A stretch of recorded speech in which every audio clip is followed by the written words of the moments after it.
back to the Fetch Quest podcast, where we talk about video games and more. I am your host, Guy, joined by my fellow co-host, Liam.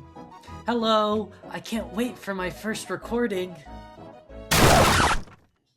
What the hell are you two doing here? Recording an episode?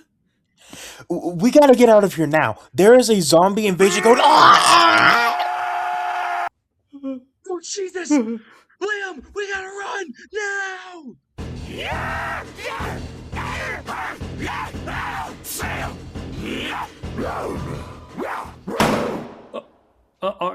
Are we safe? I think so. I'll open the door to check.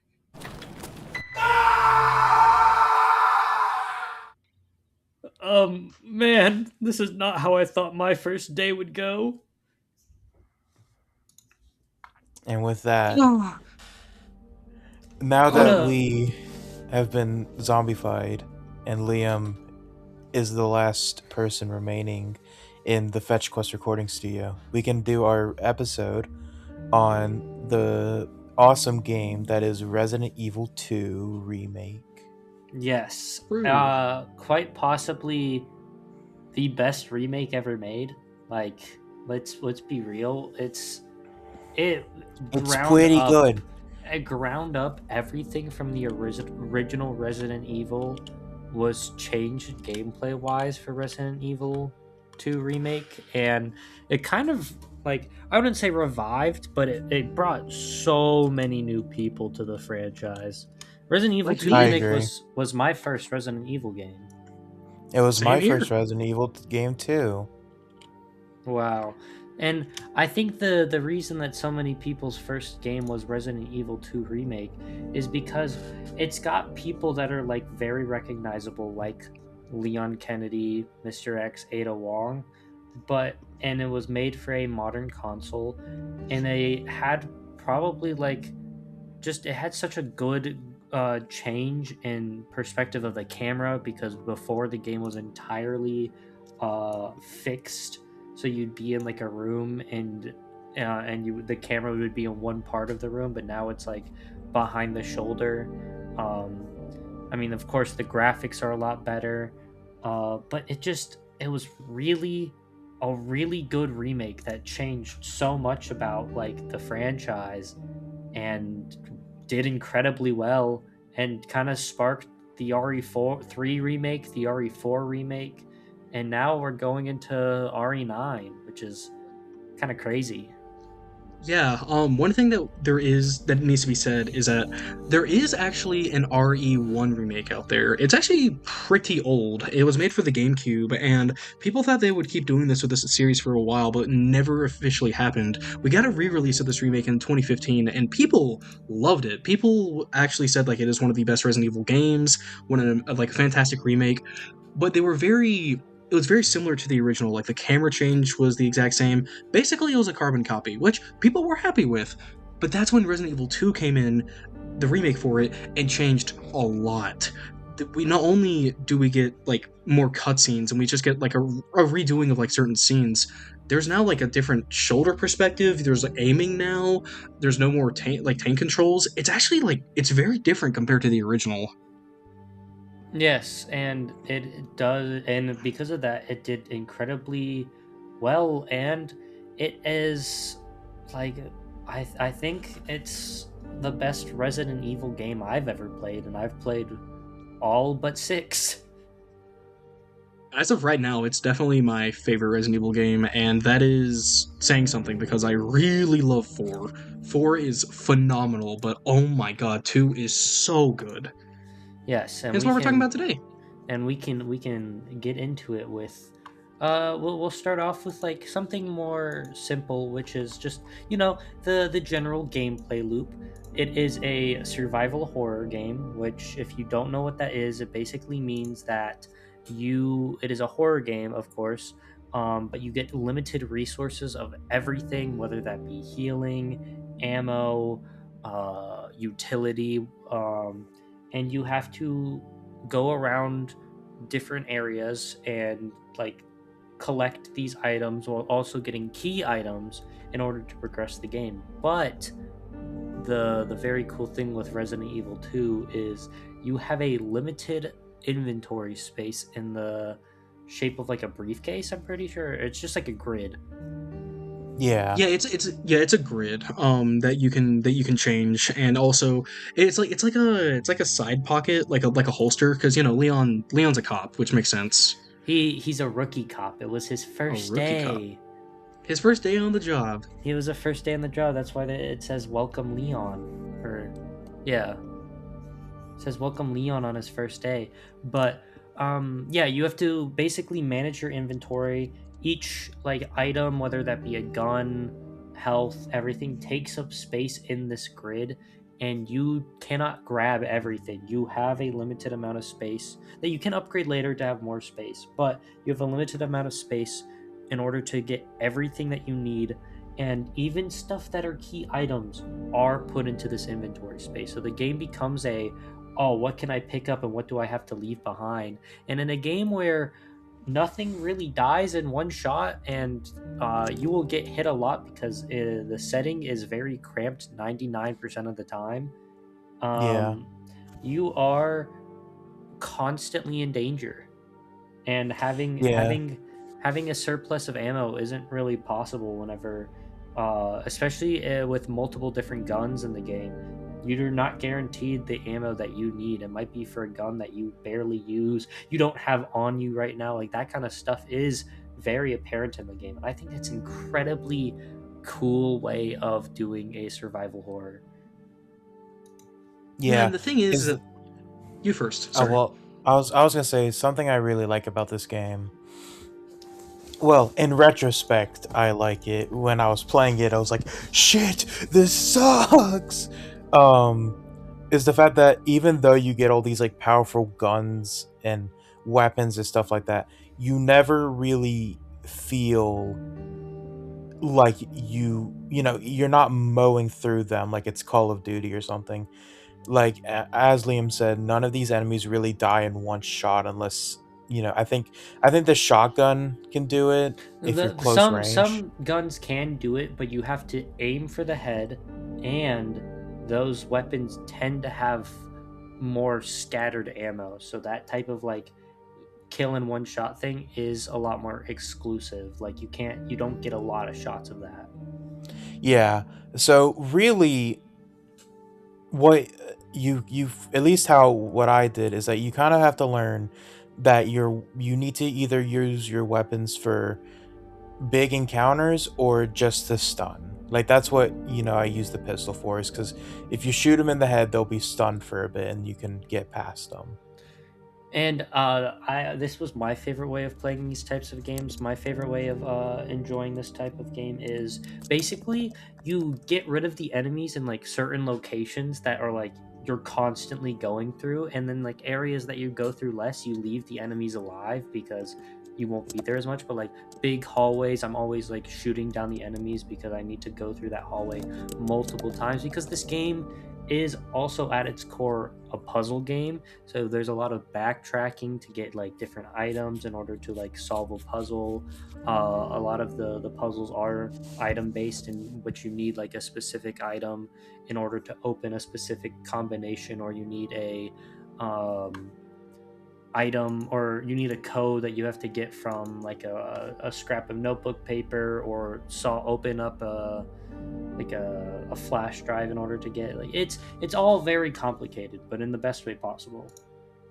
Yeah, of course. And the thing is, as well, going back into the combat with the enemies, I actually learned about this. I think I want to say a month ago, where the game actually has an in-game experience meter for the enemies. So basically, the more enemies you kill, it'll fill up this invisible EXP bar that will make enemies in later portions of the game tankier, and you can stun them a lot less. So even if you do kill the enemy in the moment, which can benefit you, the game is reading that as this player is experienced, so we need to increase the challenge a little bit more. That's why some of those later sections actually can come like with some challenge with those clickers everywhere. Oh my god, there's a certain clicker in the lab that I hate it. It is made so much annoyance for me on my speedruns of this game. Ugh. The clickers. um but yeah, no, the combat of this game I think is quite good. I mean, they're zombies, so They're very predictable, and I think they're like incredibly well made, well looking zombies. With, you know, you have in the first area of the game, you get like boards that you have to board up windows because they will just like start breaking through windows. You can get like stun grenades, like there are a bunch of different items to help with the combat, but at the core, you are shooting or you are running. Yeah. Yeah, Or like you And are then or you're weaving like crazy, because that is something I did constantly, which would just be lead them one way, go the other way, and then just hope they don't hit me. just break their ankles. Exactly. Call me, no, not him. Kyrie Irving. Call me Kyrie Irving. that is like a viable way of play though, because the thing with Resident Evil as well is that this is also like made apparent, especially since I've played Resident Evil 4, that going all guns blazing just isn't really the optimal way to play it, and if you do it, you're just gonna suffer for it. But I kind of like that minimalist approach because it means that every single action that you take has consequence in some way, shape, or form. You miss a bullet, all right. Poor bad fucking aim, dude. You gotta learn to either aim better or just not shoot at all. And I like that a lot because it presents the challenge and the split second decision making of whether you as the player should or shouldn't do what you need to do. Like hell, do I use the shotgun bullets on this one zombie so I can get out of the way, or do I save it for a potential boss fight later? There's just a lot of like decision making that goes into not only the combat but also the puzzles as well. That's like, okay, maybe if I use this here, then I can go here, but if I use said thing here, then I might be low on resources later. There's just so much thinking in this game that I love. Yes, the resource management is a very big part of the game, and I think it's one of the biggest strong suits of the game. Another strong suit that I'm a big fan of are the puzzles. I Yeah, I like, was gonna say I yeah, also really like the puzzles. Also, I really think good. none of them are that complicated, but they're not like the easiest thing in the world too. But I remember there's one puzzle in the game that took me forever for no reason, which has to do with chess pieces. You guys might know what I'm talking about. I do know what you're talking about. Yes. Yeah, but there's like certain puzzles that, because I'm gonna do a little lore dive. The police department was built from a old museum. So everybody, the police department is like part, has been part renovated for police officers, but a lot of that like old architecture has still remained. So that's why there's so many puzzles in the RPD, because of the fact that it used to be a museum, which I think is very clever writing at making all of these puzzles make sense. And it just makes the RPD one of the best video game settings I have ever been in. Yeah, that's what I was gonna say. It's a really cool concept that I think they execute really well, because the whole time, like this was me. This was kind of like me during the beginning of like I was like, why the hell is a police station built like this?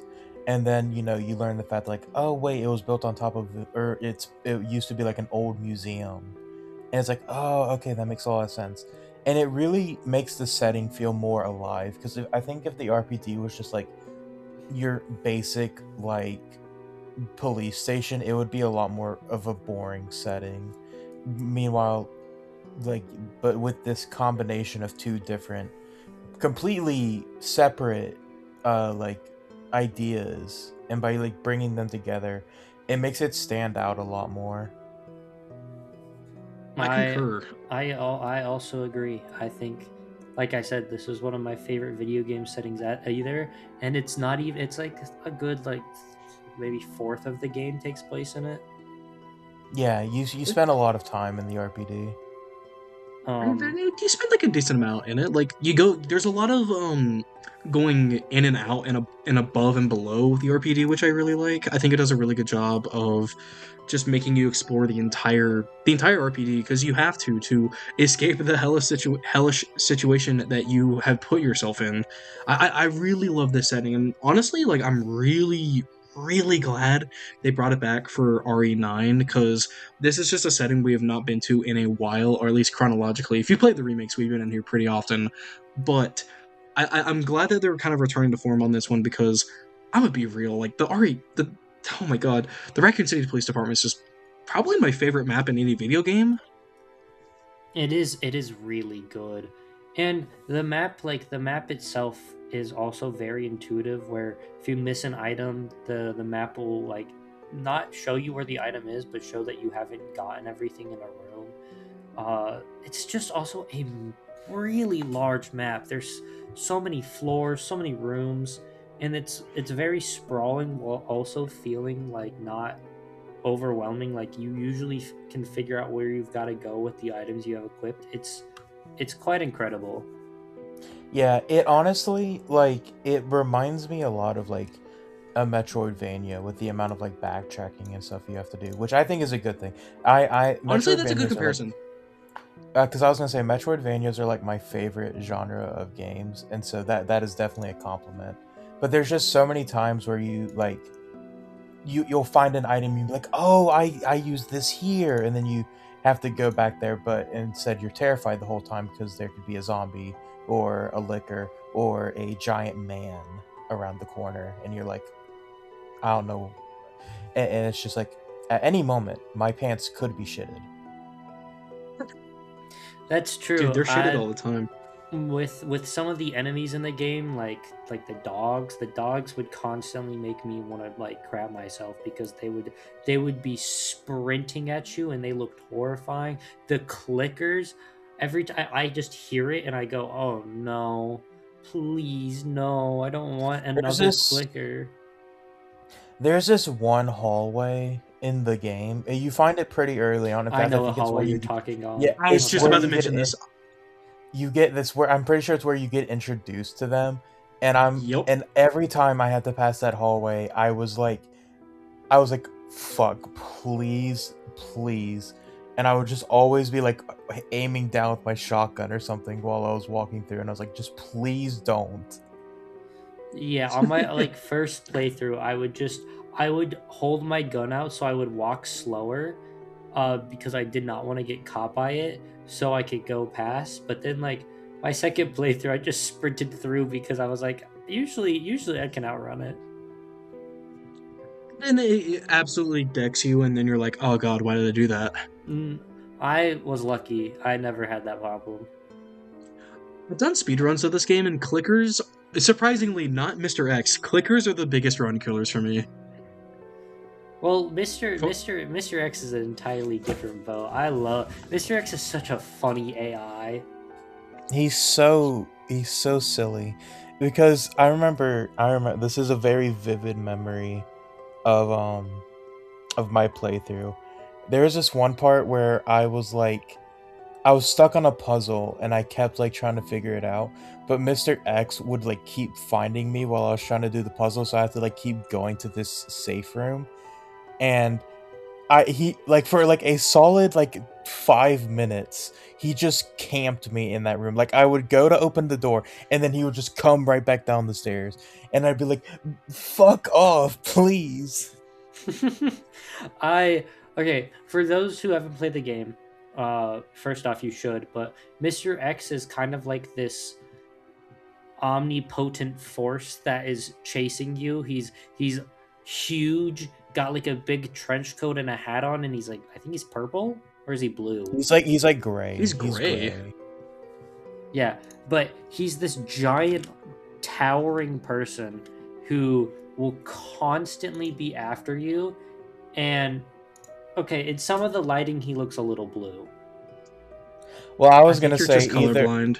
I was gonna say it's either two things. Either Liam's colorblindness was like acting up, or Liam, you accidentally installed a Thanos mod for Mr. X. I think some of the times he just looks a little blue. But basically, he will constantly be like, uh once you first meet him, he will constantly be after you in a very like cool way, um where he will chase you, and then you can get away from him, but he's always in the map. He's just like looking for you, and then when he finds you, he will just chase you constantly. He's such a funny, and it's so funny because he doesn't like sprint, but he just walks at like a pace where He speed walks. he speed That's all he walks. does. But if you go down like stairs, he'll just jump down the entire flight. He's indestructible. It's so good. You can The thing only is stun that him for a bit. he's so intimidating for like so many different reasons. Because like one, as Liam pointed out, he is like freakishly tall. Like I mean, I could look this up, but he's got to be at least like 8 feet tall or something. Like he Oh, is a he's big ginormous, yeah. motherfucker. He is a big motherfucker. And the thing that makes it scary is that because he's so fucking big, when he's walking around you, you can hear his like loud ass footsteps, and that it's sort of just like, at least for me, that was the part that scared me the most, because I was like, he's around here somewhere. I can't find him though, but I know this big ass motherfucker is around here somewhere, and I'm terrified. Yes. He's always lurking. He is always looking, and this is kind of crazy, but there is some contention with him, and it's like some people don't like him because they just found him more of a nuisance than a threat. And I just think that it's a thing of like, you immediately figure out, because when the first time you see him, you're gonna shoot him. You immediately figure out that bullets don't work on him, so now he's just an unstoppable force, and you are not an immovable object. You are very much a movable object. So your whole thing is, every time you see him, you're now like, oh my god, I can't go this way anymore because he will rock my shit. You now, of course, you could do my one of my favorite strategies, which was juke the fuck out of him in order to get past him. I like that strategy a lot. But unfortunately, that strategy isn't always applicable because, as we said before, this is a very close quartered map where, like, it's a bunch of tight hallways and small rooms. But you can do it. My favorite room to juke him in is the police like office area where, the welcome Leon sign is. Yeah. Like I would constantly just run around, like run him around the like desk and stuff like that in order to juke him. It was really funny. Get back here! But I think another thing that make and this I think Guy, when, because I was playing this and I can't remember if I was streaming this to you or if I was just in call, but I remember when this was one of the first times encountering Mr. X. There's this big hub area in the game, in like the very entrance of it, um where you can, it's a giant safe room, but and so you're conditioned at this point to be like, okay, nothing can get me in here, like zombies, anything like that cannot get me in here. Mr. X does not give a fuck about that and will chase you into that like hub area. And the first time that happened for me, I genuinely almost shit myself. What's the thing about Mr. X is that he comes at the perfect point a perfect point in the game as well, because at this point you're getting more acclimated. You had just received the shotgun. You're getting your Leon or your Claire upgraded. You're doing a pretty good job of managing everything. You're getting used to the game system. Zombies aren't too scary anymore. But then there's the added factor of Mr. X. When he comes in, I feel like he comes in at the perfect time of, hey, there's an additional threat now that you have no say on whatsoever, whether or not you are like going to be able to overcome him or not. Because the thing is, you just might not be able to. He's unstoppable, like we've said before. You can stun him. I will say this: you can stun him, but it's a very specific weapon. But that won't kill him. He is not like the other zombies. He's not even a zombie. He is a creation meant to torment you, to fuck you up, and he does it so well. And don't you dare shoot off his hat. I don't know if you guys know this, but if you shoot off his hat, he will no longer walk. He will sprint at you. Oh, I've done that. It's it's so funny because it's just he's such an a good part of the game that he's like very indistinguishable from the game, which is really funny because in RE2 the original, he only shows up in the B story. Really? I actually didn't know that. Yeah, no, he will only show up in the B story depending on which one you pick, of course. Huh. That's funny because he's like a very big mainstay of 2 Remake. See, okay, that's the thing about Remake, is that like that we were like leading on, is that there's just a lot of changes the game makes that overall just kind of make it better. There's one thing I wanted to mention earlier, but I forgot to, about the clicker room. In the original room, because the camera is mounted onto the wall, when you initially find the clicker, you can see it running across the window in the original. That's their way of hyping it up. But in RE2 Remake, they do such a better job of introducing it. They start playing sounds, and you can see it in the window again, but then you see streak marks of it on the ceiling. And there's such an immersion factor because you're able to follow Leon or Claire through that part. There's just so many like artistic differences that Remake does that makes it feel more terrifying. Because this is a scary fucking game. It It is very much indeed very is. scary. And I think we've spent a good amount of time with just the RPD and Mr. X, that I want to move on to some of like the other aspects of the game, because the game does have a lot more than just the RPD and Mr. X. You've got two different characters that you play as.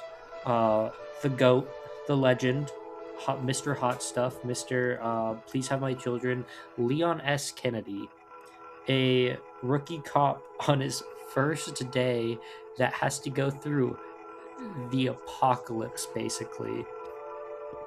This is not how I expected my first day to go. Yes, exactly. That is his line. And the other main character, Claire Redfield, who is looking for her brother, who's also a cop, Chris Redfield, and also knows like a good amount more than she lets on sometimes. True. Because And it's the then Redfield bloodline. it is the Redfield bloodline, and then we've got some other big characters like Ada Wong. You've probably heard about her because she is a big mainstay character. She works for the Umbrella Corporation, and or yeah, she does. Um, She does, yeah.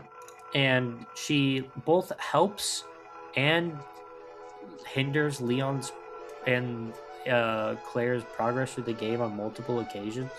But Claire more so focuses on a different character, Sherry Birkin, who is a small child um, who has some funny things going on in her life that I won't get too much into.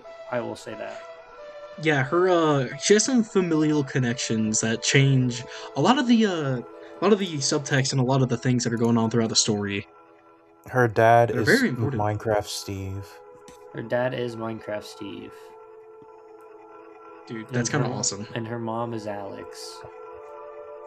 If she See, was a this sidekick. is Lucky. this all this does is further confirm my theory that the Minecraft movie is just a prequel to the Resident Evil movies that will be coming Yeah, out soon. of course, of I course. That would be a funny franchise to connect to. But yeah, you go through the story either mostly with Leon or mostly with Claire. It is technically dependent on you, but there is a like canon way to do it. Choose whichever way you want, though. It's not. Yeah, It really isn't that bad. I think we all probably did the same exact way the first time. I did personally. I chose Leon first. Okay, so there's something we gotta differentiate here.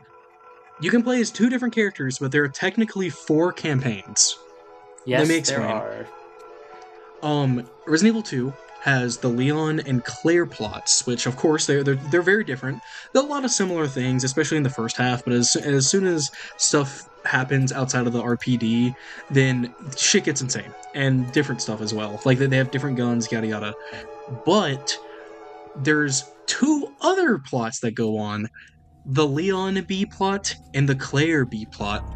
Basically, the idea of these B plots is that, meanwhile, let's say Leon's A plot is going on. Yeah, that is something. Okay, that's something we have to address. Throughout this story, Leon and Claire are constantly meeting up with each other and like checking in with one another, like seeing on what they're doing, yada yada, on specific locations. Thing is, though, you don't know what the other is doing at the time until you play the B plots. So the A plot is basically just the main campaign that you've already played. However, the B plot is where the other character has been throughout the when the other playthrough was going on. It's pretty cool. It's kind of, you kind of get to see like what they were doing at the time. It doesn't entirely make sense continuity wise, but honestly, I don't really care because this game is amazing. It doesn't, it like, most of the stuff when it comes to like continuity is mostly just like puzzle and not really like story beats. It's more just like a lot of like the items they share in between campaigns, which shouldn't happen because they're both using the items for their respective puzzles, which makes no sense if you think about it for more than like 3 seconds. That or they fight, even though they are doing different things, they still fight the same bosses for some reason. Yeah, but anyways, these two characters are very different, and they both are very popular characters. I mean, Leon Kennedy has been the main character for what, 4 Resident Evils now? Yeah, good, decent amount. He's been the main character for the most amount of Resident Evil, and most people, when they think about Resident Evil, will think about Leon Kennedy first. I mean, well, I think that's a little skewed because personally, I'm always thinking about Leon Kennedy. So That's true. I am True. too. That's so real. Especially now that in less than a week we will be, or in a week we will be getting Leon Kennedy once again in RE9, which I'm True, very as one of the- excited for. He's gonna be one of 2 main characters. It's gonna be so good. Yes, it is going to be very good, but with like the RE2 story, give like a brief synopsis. Raccoon City, which is the location, has been hit with a virus, and the virus is turning people into zombies. And Leon and Claire both find each other at a gas station and are like, what the hell's going on? This is crazy. And then they're like, okay, we both have like our own things that we need to do, but we want to save people. So they will like meet up every now and then. They get separated a lot, or they can't meet up for long. That's a very big plot point, is they just can't meet up for long a lot of the time. But Leon goes to the police station because he wants to, fulfill his duty as a cop. But there are no cops, except for one. Marvin, my goat Marvin. The goat Marvin, dude. And Marvin is just like, hey, I'll help you survive. This is a bad first day, but we're gonna get through this. And so you go through the RPD. A lot of things happen. I won't get too far into detail. Mr. X appears, and you have to go basically stop a big conspiracy that stretches between Leon and Claire's story, that involves Leon, Claire, Ada, Sherry, Mr. X, and it's just a really good story for a horror game, plus just a really fun time, being almost the entire time, even if you are like crapping your pants constantly, especially because like a lot of the things that Leon says are very silly. He's a very silly guy on his first day. He's a very naive person, which doesn't help him a lot, unfortunately. Besides, he's just a good guy. He just wants to help everybody, and he's a very admirable character, and I think that is why so many people are drawn to him, is because of just his desire to help people. That and he's hot. He is, especially whenever he gets injured and you see his bicep. True. He has to take his Or shirt in or off. how in RE9, how when he tries to open one of the doors, you can see every single muscle of his arm. Oh yeah. I'm so ready to play through that and just like do that over and over again. I'm like, I what? I mean, the thing is that I'm just personally not excited to play it because I mean it's gonna be just so hard to play it with one hand, you know. One hand Yeah. Resident Evil does sound pretty hard, I won't lie. Well, In here's the more ways than thing. one. In RE9, he's got 2 feet, and he uses them a lot in very cool ways, and I want to see that. Are you asking for a foot job? No, I'm talking about the the the like very cool moves he does in that game. He does do pretty cool moves. I just wanted the specification. I do not want a foot job from Leon Kennedy. Despite Okay. how hot he is, I do not want a foot job from Leon Kennedy. Okay. Was just wondering. You're- Yeah, no. That's the thing though. Like, we do talk about like how much we love Leon, but like that is just like a testament to like how good these characters are. Like, they're not the deepest characters, but they don't really have to be because like they're likable. We go along with their plots. Like, yeah, we support them. We want them to fulfill whatever they need. And that's the thing about like just having like good characters is that they don't need to be the most complex people in the world for them to be likable and memorable because they each have their own thing that they go through. And also, like, let's be real. I would disagree. I'm sorry, like I would disagree on them not being complex characters just because we don't like get that much time with them. I would not call them like not complex because like Leon is a complex character. He's a naive guy that has to learn like that the world is not kind, and you like see it harden him over the course of the game, and I think that's cool because you have like the antithesis of that with Ada Wong, who's like this government agent who basically shows no emotion, kind of soften around Leon. I think they are complex characters. I will Well, I agree was with thinking you. in more so in the context of Resident Evil 2. I think Leon is like pretty complex in 4. I Like, would, like I it- would, I would also, I would disagree again. I think he's more complex in 2 than he is in 4. Really? Yeah, I think the naivety part of him is so much more interesting than being like hardened because he's trying like his hardest to do these things, and he's constantly taking advantage for it, and then he has to learn he can't trust everyone, but at the same time he can't help but trust people. It's kind of like a Superman deal. Like super. Yeah, I see it. Not saying he's a bad character at all. I love Leon. He's one of my favorite video game characters. But I can see where you're coming from. I just don't think it's like the craziest. You know what I mean? Like the most complex. But I can see why you'd think that. I feel like you're just comparing him to like a Kratos type like No, character.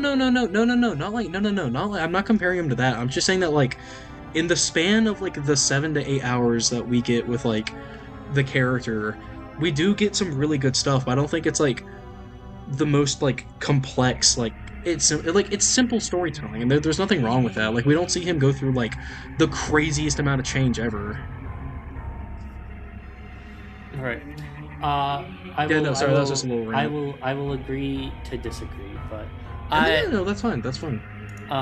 yeah, I do think that the story itself is quite simple by design, and oh my god, sorry, give me a second. I like got really big congestion in my nose. No, you're good. I'll finish the point for you. It's pretty simple because they kind of just want you to get into the game as quick as possible, and also it's a pretty short game. Like, this isn't going to be like the craziest story ever told, but like that, it doesn't have to be. It doesn't have to be, and that's the thing about it. Because we're able to get into it so quickly, we're able to just get into the gameplay, have fun with it, understand it, and also just like get a understanding of the characters very quickly. Like, I think the characterization of Leon and Claire in this game, off the bat, off rip, very good, very satisfying. I like these characters a lot. I can tell they're good people. Man, maybe, just maybe, I want to see them go all the way to the end. They're so cool. True. Yeah, man. I True. I've came back. Maybe I'm contracting He's the got the T T virus. virus. He has the Run! T Yeah, virus. I might No. have the T virus. But what I want to talk about now, because like the we talked about the story, but I don't really want to give spoilers because it is such a short game. Um, I want to A talk good some. game too. Yes, I want to talk about the atmosphere of the game because I think it's a really good atmosphere by proxy of the level design, because it all takes place within a city, and you know cities are pretty claustrophobic places, and I think the setting of Resident Evil captures that pretty well. I mean, you're in like a giant police station and yet you're constantly claustrophobic because there's all these like small corridors filled with zombies, clickers, whatever, and then other locations like the parking garage and the underground part of the RPD are really claustrophobic. I remember not enjoying on my first playthrough going through the dog pound just because it was scary, or the morgue, like that stuff It's so was spooky. scary, or like It's the so prison. spooky. That's scary. And then you get like the sewers, and Leon's wading through the water, and there's like you can see movement in the water in the sewage, and it's and so then he gets naked. I mean, what? yeah.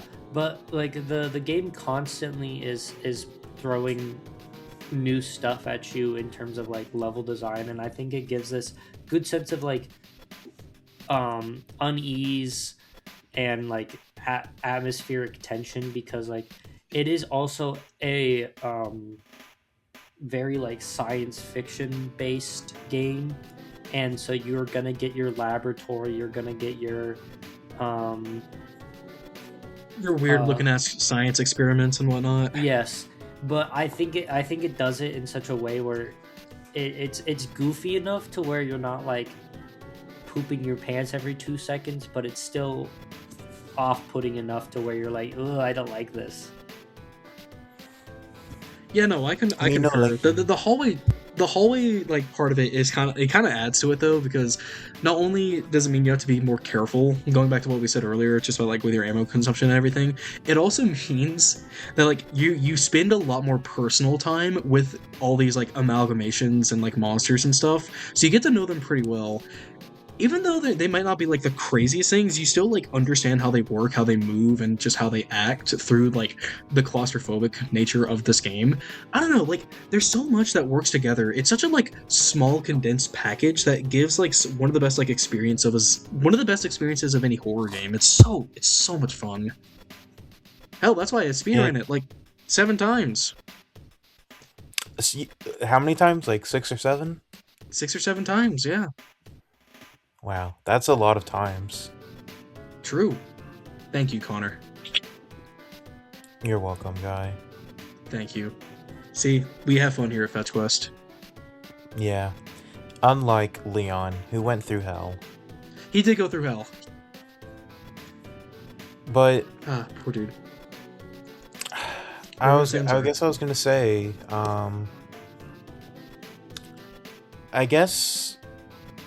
I mean, I feel like we are close to like saying all our points on this game. Like, we've talked about the level design.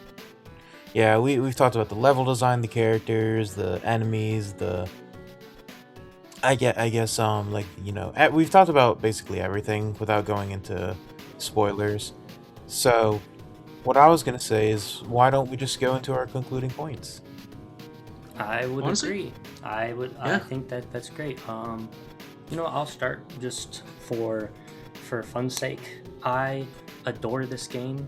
I think Resident Evil has become one of my favorite franchises, and it's because of this game. I think it's incredibly good in what it tries to do, and I have played through this. This is the game that I have replayed the most, actually. I have played it like 5 times or something, like all the way through. So I have definitely gotten my enjoyment out of this game. I think every aspect of the game is really good. There's not a lot I dislike about the game, and Leon Kennedy is hot. True. I agree. Is this why you like to cosplay as him? Yes, I actually did do that this past weekend. But that was RE4 Leon, so you guys won't know about that until we do an RE4 video. Ooh. That is true. Connor, would you like to go on next, or would you like me? I'll go. I think Okay. you'll probably have more to say on it.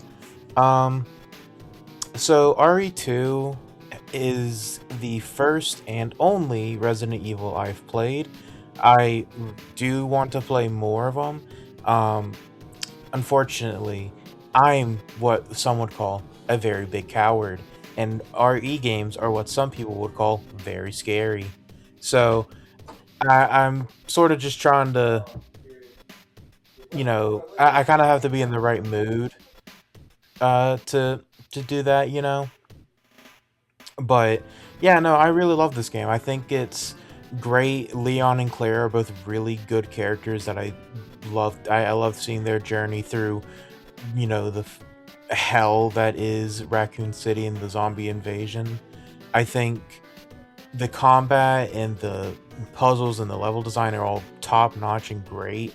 And yeah, I can't wait to play more RE games, and I'm really excited for RE9. Dude, that's so real. I'm also of a similar position to where I have only played 3 Resident Evil games.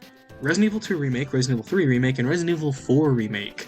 The thing is, though, I know a lot of people consider 4 not only the best Resident Evil game, but also one of the best games, if not the best game ever made. I agree, like, it's a masterpiece. It is absolutely phenomenal. That is a great game.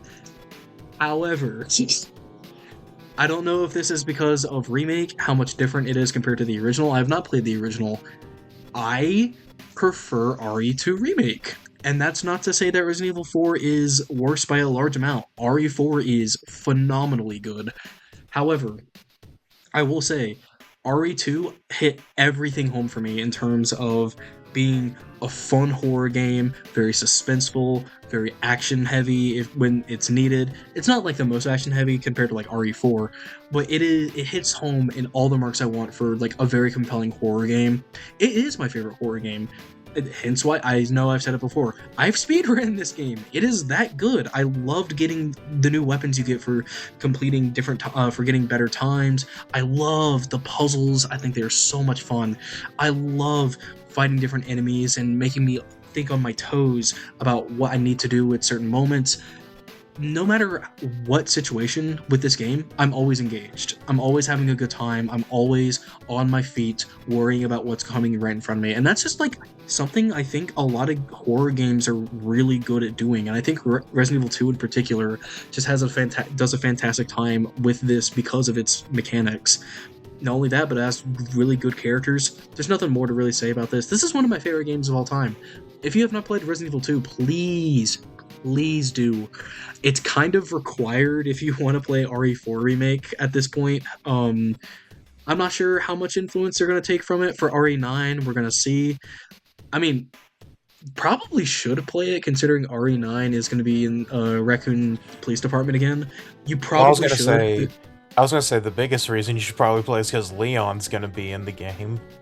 Well, yeah, Leon's in the game, and also it's taking place in the Raccoon Police Department again, which is, the map of this game. So you should probably do something about that. Yeah, I'm really interested to see what happens with RE9, because everything I've seen from it looks really good. Oh, RE9 looks absolutely incredible. I'm excited for it. It looks like it's like the one game in the series that's actually going to blend like its focus of horror within the first 3 games as well as the action compared to 4, 5, and 6. That's something that like I know a lot of people have been very contentious of with the Resident Evil series is the switch to more action focus for 4, 5, and 6. And the thing is that people love it also. So they really just said why not do both? And I think that's just so cool. I mean, yeah, I do love the first person and third person is such a. I like that you're given the option because RE7 is the scariest. That is just true, and I have played I've played Original 1, Remake 1, Original 2, Remake 2, Original 3, Remake 3. Funnily enough, I haven't played the Original 4. I have played the VR version of RE4, which is trippy. RE5, RE7, RE8, and the RE8 DLC. But what I'm saying is that this franchise has so much going for it, and I think moving forward, I can't see it falling short, especially with what I've seen from RE9, and it looks absolutely incredible. And I think that like RE2 was a really big catalyst for the RE franchise.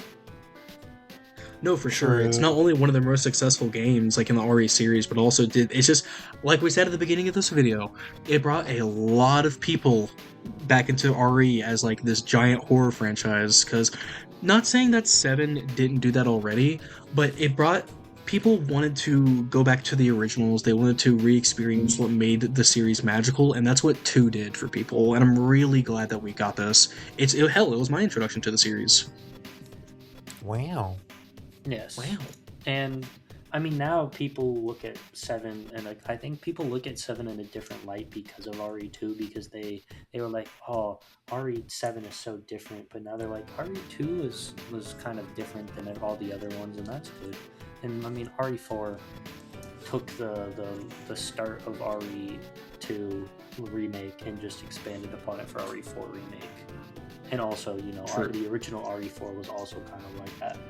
But all that being said, this franchise is very beloved to me and to, I think, Connor and Guy. And we are all very excited for it moving forward. And this entire video has made me want to go and replay RE2 again. Yeah, no, I'm with you on that. Nice. All right, but you know I think that's all we got to say. Yeah, of course. If you like this I just want to know, guys, if you like this kind of content, please hit that like and subscribe button. Comment down below what your favorite Resident Evil game or favorite moment in Resident Evil series. But with that being said, guys, thank you so much for watching today's episode on Resident Evil 2. We've been FetchQuest, and we'll catch you later. See ya! Bye-bye! Bye-bye!